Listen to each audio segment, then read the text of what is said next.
Good morning, my name is Jackie Erickson. I'm here at the Stitching Post, and today our demo is going to be on curvy trees. They're ornaments.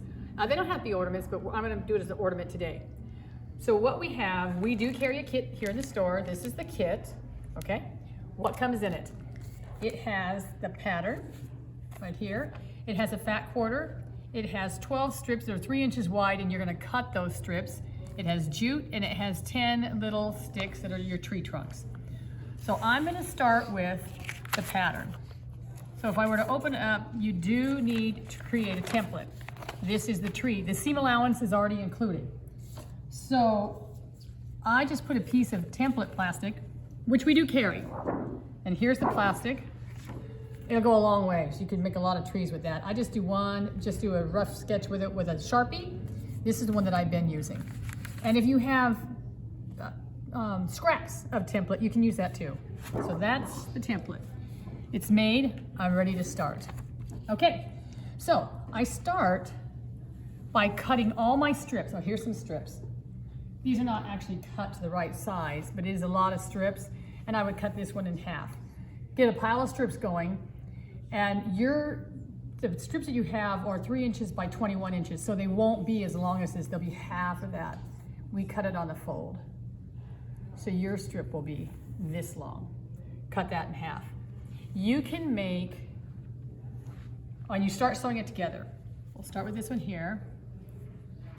This is what it looks like when it gets done, okay? It's a little rough on some of the edges, but that's okay. You're gonna work around that.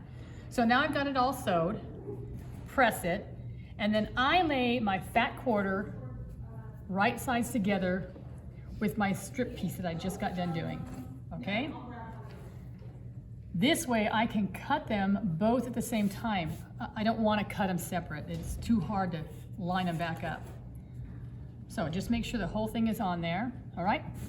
Then I draw with my template. I've already drawn a whole bunch on here. There's 6 here, 5 here. I'm going to do my 6th one. So you're actually going to be able to get 12 trees, at least maybe 15. I'll show you how you get the 15th. I just use a Sharpie, any Sharpie. You're not going to see it. The seam allowance is included, so it's going to be cut away. So I just lay it on there and start drawing around it. It does not have to be perfect, okay? Around the whole thing. Okay, now I also think that I can get 3 more. Let me start on this end. I think I can get 3 more if I do the long way. If you don't mind, I've never done a tree like this, but it's going to be, excuse me, vertical instead of horizontal. But I think that'd be okay. Whoops. I think I can get another one there. So I'm actually going to get 15 trees.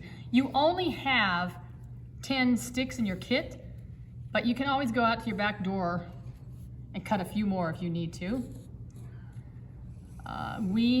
If we have them, we'll sell them. Sometimes we have them, sometimes we don't. Okay, there we go. Pin them all. So this is a scrap piece that I have, so I went ahead and pinned this. Again, I have my background right sides together. I've got them all pinned. Now, you want a nice sharp pair of scissors to do this. Then you need to cut them out. So I'm going to roughly cut on that line.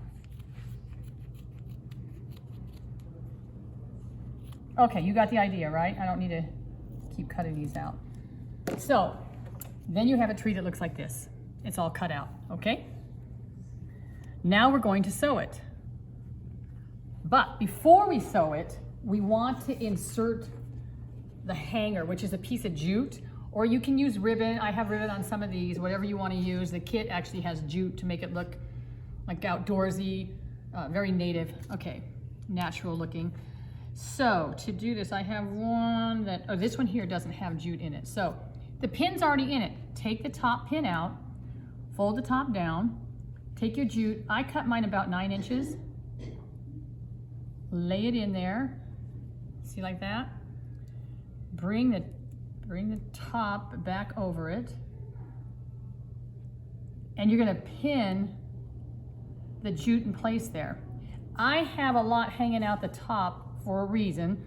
I'll explain it in a little bit, because if there's a mistake to be made, I've made it. Now, if you look in here, there's that loop down there. You don't want to catch it in the seam. So I try to squeeze it together and pin that piece down also. And that way you can, when you start sewing, you can sew around the whole entire thing without having to stop to adjust the jute, okay? So we got 3 pins in there. Okay, I'm gonna start sewing this, and I'm gonna leave my pin in there, and I'm gonna start at the bottom, because you're gonna have to leave an opening in here to turn it inside out. And remember, there's jute in there, so that has to come out also. Okay, now you can pull your pin out. All right, I am going to back tack. I'm gonna go forward and back tack a little bit. And you will have to determine how big of opening you wanna leave. Whatever you leave, you have to close it up by hand.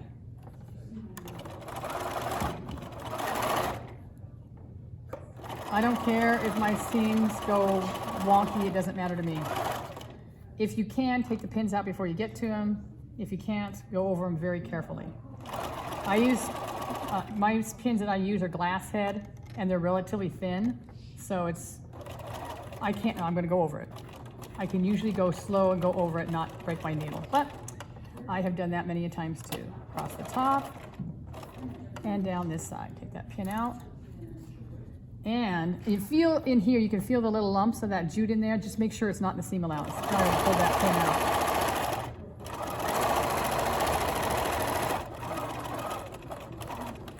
out. Okay. I'm gonna leave a pretty good size opening. I have fat fingers. Okay. Take it out, trim it. Now I'm gonna go to one that needs to be turned inside out. Stick your finger in there, that's the size hole I have. Stick your finger in there. And if you can feel the jute up in here, you might be able to hook your finger around that loop. And if you can actually pull it out around that jute. Come on. There's that jute, yay. Turn it inside out. And if you have a knitting needle, I prefer something that has a blunt end on it. Chopstick works pretty good. Then I have a little stuff it tool. We have not been able to find these to buy them. Anyway, I've had mine for many, many years. Turn that inside out. Now you're ready to stuff it. Okay, so we do have stuffing that we carry here in the store.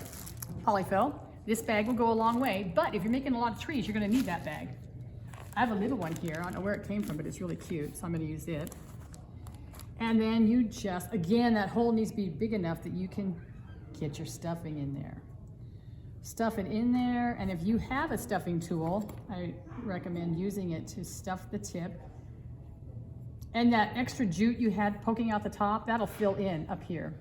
Anyway, just keep stuffing that till it's full. Here's one that's been stuffed. Now I have an opening down here. We are now going to put our tree in there. I could just put the stem in like this and then sew around it, but I like to use a little bit of glue, hot glue. Sorry, I'm left-handed, so it's a little difficult to see this. Just go around the top and then shove it in there, okay? Twist it around in there. It's glued to the stuffing, okay? Now, you can sew this opening closed. I have a needle here someplace already threaded, okay? And I just start on one side, go inside, so the needle's hidden inside, and then I just turn those under, and then I just start sewing it until it's closed, okay? And I don't hide my seam. I don't really care. It's green. It's gonna match it. You're not gonna notice. So the whole entire thing, and when you get to here, I just go around it and leave the thread whole and just start sewing on the other side. When it's done, cut it off, and your little tree is complete. Here's your tree. So cute. They are very cute, great for putting on your packages, and if, like me, you make mistakes where you forget to put the jute in, and it comes out like this, you can actually take spools and you can drop that tree. If your tree trunk is small enough, you can drop the tree in that spool. Then if you have some like this, where one part came out and the other didn't, just cut it off.